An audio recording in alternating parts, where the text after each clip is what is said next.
गिबियावनो आंनि बर' सानखान्थि बे चेनेलाव नोंथांखौ बरायबाय। जिअ'मेट्रि बर' रावब्लाथाय फंसु पार्ट 1 बे भिडिअखौ आङो भारत हादरनि गुबुन गुबुन रायजोआव जालांनाय टेट एग्जामफोराव फैनाय बायदि सोंथिफोरखौ लानानै बानायदों। नोंथाङा जुदि दासिमबो आंनि बे चेनेलखौ साबस्क्राइब खालामाखैबा बे चेनेलखौ साबस्क्राइब खालामनानै ला आरो बे चेनेलाव आपल'ड खालामनाय मोनफ्रोमबो गोदान भिडिअनि आपडेटखौ मोननो थाखाय बेल आइकनखौ दांनो दाबाव। गिबि सोंथिखौ लानाय जाबाय। बेयाव दङ the distance between two parallel lines. एयाव दं डिक्रिजेस, बियाव इनक्रिजेस, सियाव दङ remain same, may increase or decrease दं डी नाम्बार अपसनाव। अब्ला बेनि थार फिननायखौ जों सायख'नांगौ। दा बेनि थार फिननाया जाहैबाय ओरैबायदि जे दा distance between two parallel lines थामहिनबा मोननै लिक हांखो। लिक हांखो माने मा? लिक हांखोफोरा ओरैबायदि दोंनै हांखो जायफोरखौ ओजोंहा जेसेबां फोलावा मानो बिसोर माब्लाबाबो दानस'लाया आरो इ फारसेखैबो जेसेबां फोलावा मानो बिसोरो माब्लाबाबो दानस'लायनाय नङा। अब्लानिया बिसोरनि गेजेरनि जि जानथाय माबाफोर सोलायगोन नामा? नै इयाव जेसे जानथाय इयावबो एसेबाङानो जानथाय थागोन। इनिफ्राय लागै जेसेनो जानथाय इनि जानथाय थागोन। जेबो जानथाय सोलाया। बेनिखायनो बेनि फिननाया मा जागोन माने मा इनि जिथु जानथाया जेब्लाबो समान थागोन नालाय रिमेन सेम जागोन। फिननाया जागोन नैबे सी नाम्बार अपसना। आं नोंथांमोननो मोनसे बिदिन्थि होनो सानदों। जेन'बा गारिनि जिथु साखानि लिक, गारि साखानि लिकआ नोंथांमोना जेब्लाबो नुयो गारि साखानि लिकआ जेब्लाबो ओरै समानै थांबाय थायो। माब्लाबाबो बिसोर दानस'लायाबा माब्लाबाबो गुवारबो जाया, गुसेबबो जाया। बेनिखायनो मा जागोन लिक हांखोफोरा जेब्लाबो गावजों गाव इसोरनि जिथु जानथाय जेब्लाबो समान थायो, माने रिमेन सेम आरो बिसोर। इ जाबाय फिननाया सी नाम्बार अपसन।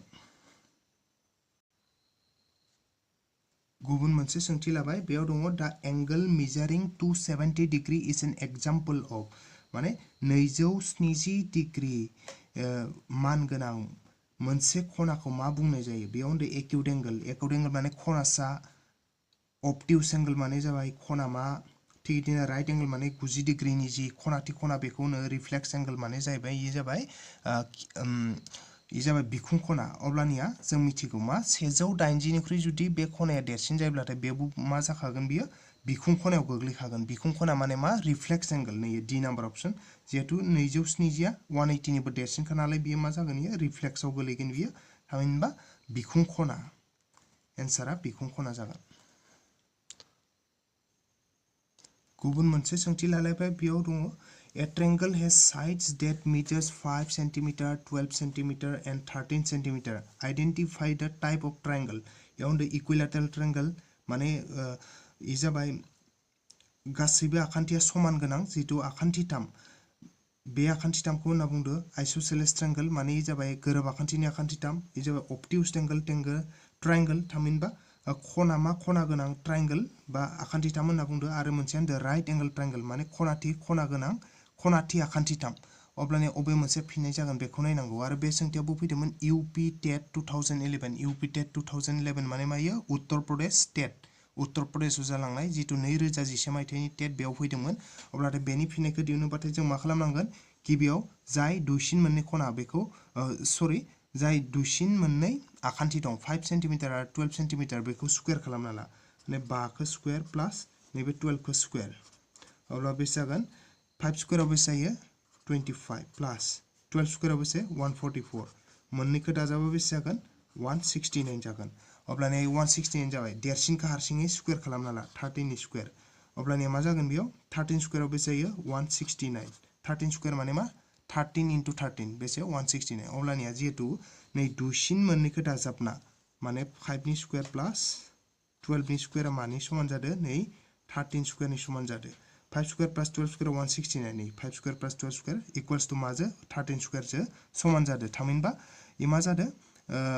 पाइथागरासनि फर्मुलायाव गोलैदो। जेन'बा नैबे आखान्थि मोननैनि बर्गनि दाजाब गासैया माजों समान जादों? लाव आखान्थिनि बर्गजों समान जाहैदो आरो। बेनिखायनो बेफोरबायदि पाइथागरासनि फर्मुलायाव गोलैहैनायखाय मा जाबाय? मोनसे खनाथि आखान्थि थाम जाथारनांगोन बे आखान्थिथामा। बेनिखायनो फिननाया जागोन नैबे राइट एंगल ट्रायंगला जागोन आरो। माने खनाथि आखान्थि थामावसो जों मा खालामनो हायो? पाइथागरासनि फर्मुला बाहायनो हायो। आरो बै फर्मुलाया मा? दोंनै आखान्थिनि बर्गनि दाजाब गासै समान लाव आखान्थिनि स्कुवेर। दा इयाव इदिनो जादों। माने नैबे दोंनैया 5 आरो 12 आ मा गुबुन दोंनैया खान्थि बे मोननैनि स्क्वायर इनि दाजाब गासैया मा जाहैदो नैबे दोंसेनि 13 स्क्वायर नै दोंसे लावा खान्थिनि स्क्वायरनि समान जाहैदो थामहिनबा फिननाया मा जाहैबाय खनाथिया खान्थि 3 आरो बियो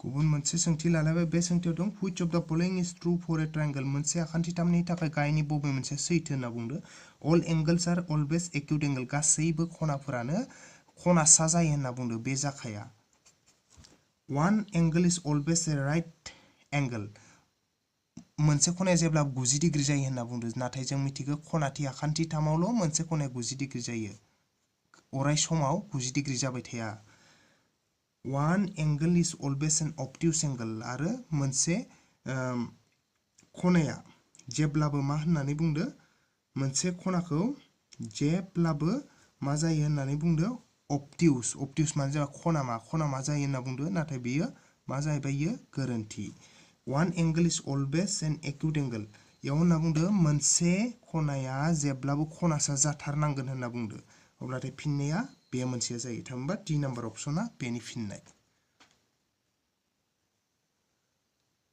गुबुन मोनसे सोंथि लालायबाय बेयाव होदो the sum of all interior angles of a square is माने मोनसे बर्गनि इसिङारि खनाफोरनि दाजाब गासैया बेसे जायो होनना बुंदो 180 होदो 360 होदो 270 होदो नन अफ दिस होदो फिननाया मा जायो 360 जायो नैबेयो 360 आ मानो जायो मोनसे बर्गब्लाथ' मा जायो मोनफ्रोमबो खनाया 90 जायो नै 90 जागोन नै 90 e90 जागोन 90 नैबे 90 नैबे 90 नैबेबो 90 90 मोनब्रै दाजाबा मा जायो 360 डिग्री जायो बेनिखायनो एन्सारा मा 360 डिग्री आरो बे सोंथियावबो फैदोंमोन आरटेट 2011 आरटेट माने मा राजस्थाननि टेट राजस्थान रायजोआव जानाय टेट 2011 गुबुन मोनसे सोंथि लालायबाय बेयाव होदो फाइन्ड द value of angle x in the given triangle माने नैजे आखान्थि थाम मोनसे होनाय दं बेयाव थानाय नैबे x नि मानखौ दिहुननांगौ जों x आ बेसे जायो अब्ला बेखौ दिहुनबा जों मा खालामनांबाय बेहाय जों मोनसे खोथा मिथिखागौ मा आखान्थि थामनि मोनथाम खनानि माना जेब्लाबो 180 जायो ना बेनिखायनो इयाव मा खना दं मोनसे जाबाय x दं प्लास मोनसे जाबाय 35 दं आरो मोनसेया बेसे दं 30 दं अब्लाथाय मा जागोन x 35 आरो 30 मोनथामा दाजाबा बेसे जाथारनांगौ 180 डिग्री जाथारनांगौ मानो होनबा आखान्थि थामनि मोनथाम खनानि दाजाब गासैया जेब्लाबो 180 डिग्री जायो अब्ला मा जागोन x आ थाबाय आरो इ मोननैखौ प्लास खालामना हो नै प्लास दै 35 जो 30 जो प्लास खालामबा बेसे 65 जायो ओजा मा थाबाय 180 डिग्री थाबाय अब्लानिया नैबेहाय x खौ लाखिना हो मा जागोन इयो 180 डिग्री नै प्लास 65 जों थांबा मा जागोन माइनास 65 डिग्री जाहैबाय अब्लाथाय x आ थाबाय आरो 180 निफ्राय 65 थांबा बेसे मोनगोन जों 115 डिग्री माने 115 डिग्री अबे नाम्बार अपसनाव दं बियो नैबे सी नाम्बार अपसनाव दं थामहिनबा नैबे x नि माना मा जागोन 115 डिग्री गुबुन मोनसे सोंथि लालायबाय होनदो write a Pythagorean triplet whose two members are 16 and 63 माने पाइथागोरासनि जितु थामलि दं फर्मुला बै फर्मुलानि जुदि मोननै मेम्बार्सआ मोननै सोद्रोमाया 16 आरो 63 जायोबा गुबुन मोनसे मा जागोन होनना बुंदो बबेयाव फैदोंमोन बियो एच स्टेट माने मा हारियाना टेट हारियाना रायजोनि टेट बियो 2011 आव फैनाय कुइसनमोन आच्छा बेनि सल्युशनखौ दिहुनबा जों मा खालामनांगोन पाइथागोरासनि फर्मुला मथे फैनांसिगोन जोङो पाइथागोरासनि फर्मुला बायदिबाथाय मा माने जि मोननै मा होखानाय दं जोंनो जितु मोननै आखान्थि होनाय दं माने 16 बेनि स्क्वायर ला प्लास आरो नैबे 63 बेनि स्क्वायर ला समान मा जागोन गुबुन मोनसेनि जायखौ होआखै जोंनो होयिखौ जों सापज आदार होनना लाबाय आरो हा आदार मोनसे आदार साइडनि स्क्वायर माने मा जायो ओरैबायदि खामोन जे आखान्थि मोननैनि स्क्वायर समान मा गुबुन मोनसे या जाहैगोन इ जाबाय लाव आखान्थि स्क्वायर माने मोननै आखान्थिनि स्क्वायरनि दाजाब गासैया मा लाव आखान्थिनि स्क्वायरनि समान जायो बेखौ जों आदार साइड होननानै लाबाय अब्लानिया जों 16 स्क्वायराव बेसे जायो बेखौ दिहुनना लानोसै 16 स्क्वायर माने जाबाय 16 सानजाब 16 बेसे जायो इ जाबाय 256 जायो आरो 63 स्क्वायर माने 63 into 63 बेसे जायो बेखौ गोसोआव लानाया गाहाम 3969 जायो ओमफ्राय नैजों आदार साइड बेनि स्क्वायरा थाथबाय दा ओजोंआ मा खालामगोन जों इ मोननैखौ दाजाबना होनांगौ प्लास खालामबा बेसे जागोन प्लास खालामबा जों मोनखागोन ओरै 4225 मोनगोन आरो इ मोननैखौ जुदि प्लास खालामो 4225 मोनगोन ओजा आदार साइडनि स्क्वायर थाबाय बेनि स्क्वायर नेक्स्ट मा खालाम ओजोंआ जितु स्क्वायर दं स्क्वायरखौ बोखारना हो ओजानि स्क्वायरखौ बोखारनाबा मा जागोन ओजोंहा मोनसे रुट ओभार फैगोन नैबेनि सायाव रुट ओभार फैगोन 4225 ओजोंहा आदार साइडल' थाबाय आदार साइड बा आदार मेम्बार जितु बे थाबाय मा खालामो जों आदार साइडनि जितु स्क्वायर ना स्क्वायर बोखारनाय लोगो लोगो मा जागोन नै फारसेथिं रुट ओभार फैगोन नै रुट ओभारा फैबायना ओजों आदार साइडनिफ्राय स्क्वायर बोखारनाय लोगो लोगो जा रुट ओभार फैबाय आरो 42225 नि जितु बर्ग रोदा बे जाहैबाय मा बे जाहैयो 65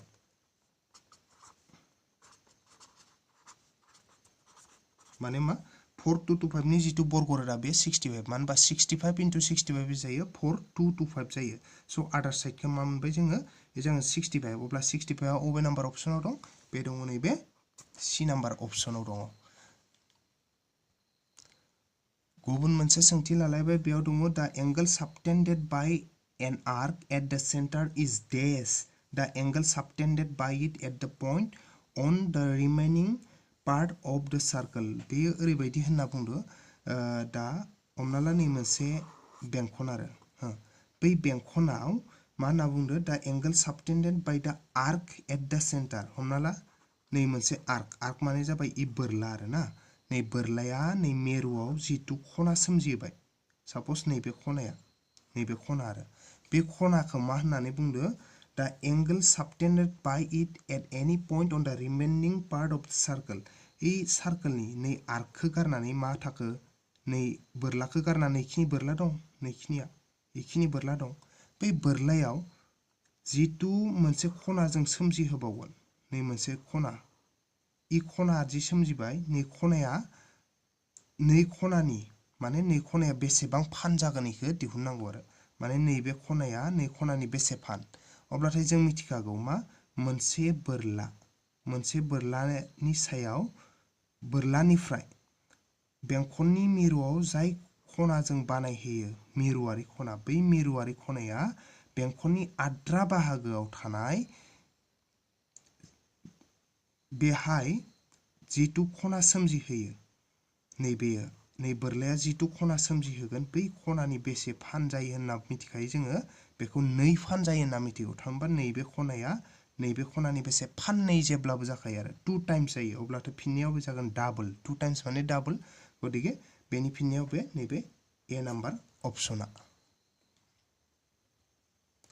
गुबुन मोनसे सोंथि लालायबाय बेयाव दङ find the angle which is equal to its supplementary angle माने ओरैबायदि होनना बुंदो दा मोनसे खना जाय खनाया गावनि जितु जाफुंमा बेजों समान जायोब्ला बै खनाया बेसे जागोन होनना बुंदो आरो अब्लाथाय जों इखौ सानना ला हमना ला खनाया x आरो ना आरो इजो जाय जाफुंमा खालामगोन बै खनायाबो गावजों समान होनदो इ मोनसेखौ x लाबाय इ मोनसेखौ x खौनो लानांसिगोन अब्ला जाफुंमा खना माने मा सप्लीमेंटारी माने मा जाफुंमा खना माने इ जाफुंमा माने मोननै खनाया दाजाबना 180 डिग्री जानांगौ आरो अब्लानिया x गावजों गाव समान इसोर दाजाबा बेसे जानांगौ 180 डिग्री जानांगौ अब्ला x आ बेसे जागोन होनना बुंदो अब्लाथाय इयाव बेसे जाबाय 2x जाबाय x + x 2x ओजा 180 डिग्री थाबाय इयाव x खौ लाखिना हो 180 डिग्री नैबे 2 आ रानैबाय अब्ला बेसे जागोन बियो 2 जो 180 रामा बेसे 90 डिग्री अब्ला 90 डिग्री आ अबे नाम्बार अपसनाव दं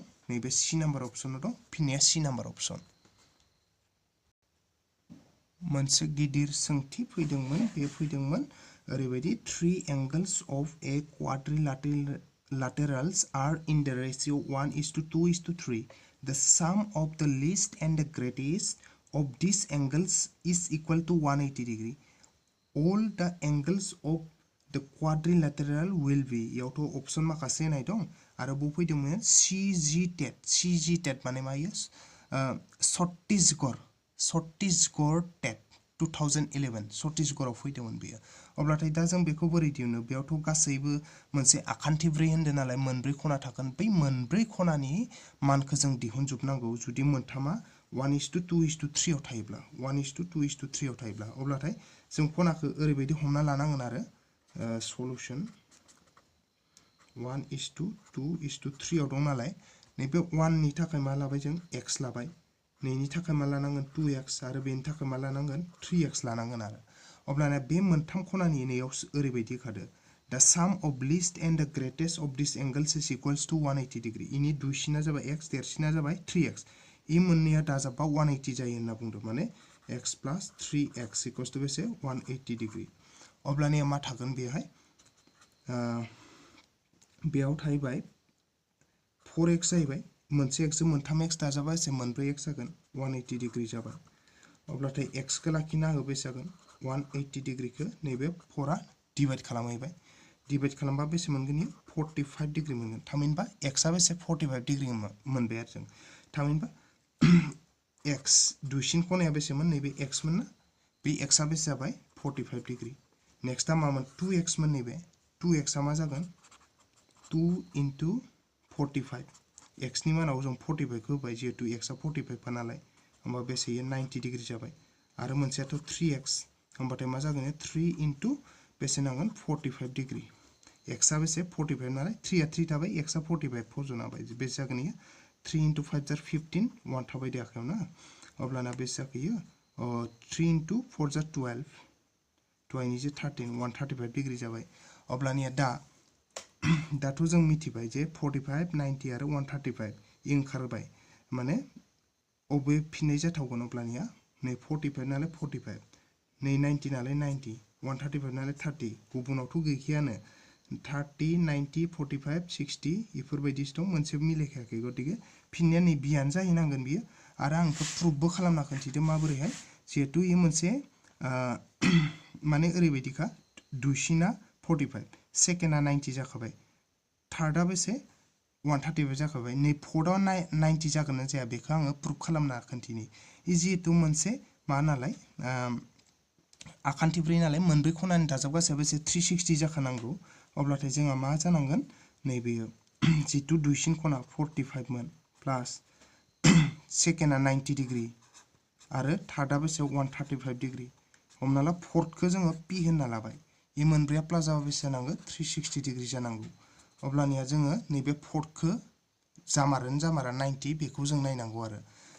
अब्लाथाय बेखौ नायनो थाखाय जों मा खालामनांबाय नैबे अनजिमा खिनिखौ गासैखौबो मोनथामखौ दाजाबना ला 45 इ जाबाय 90 डिग्री आरो इ जाबाय 135 मोनथामखौ दाजाबा बेसे मोनगोन 270 डिग्री मोनखागोन प्लास नैबे p थाबाय ओजा 360 डिग्री थाबाय p खौ लाखिना हो 360 डिग्रीनिफ्राय नै 270 डिग्रीया माइनास जागोन अब्लाथाय p आ बेसे जागोन इयो 90 डिग्री जाहैबाय अब्लानिया नै फोर्थआ 90 जामारबायना नै बेनिखायनो फिननाया मा जागोन नैबेयो बि नाम्बार अपसना जाहैगोन आरो लोगोफोर बेखिनि सोंथिखौ लाना दिनैनि बे भिडिअखौ बानायनाय जाबाय आरोबाव आङो बावैसो उनावनो एखे जिअमेट्रिनिनो आरो माखासे सोंथिफोर लानानै आं भिडिअ बानायबावगोन बे भिडिअखौ बावैसो उनावनो आङो एगारगोन इउटिउबाव